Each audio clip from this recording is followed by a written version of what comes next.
So this was left on my counter. It's a delivery from Amazon, and as you can see, the packaging failed. It's supposed to be delivered today, and it says delivered. It was handed directly to a resident, signed by front desk.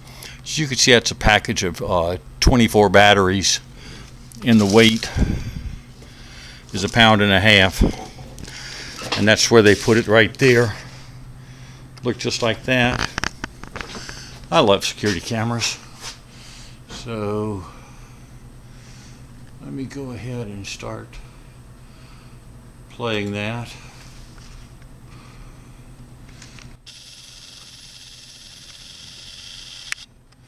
That's no batteries in there.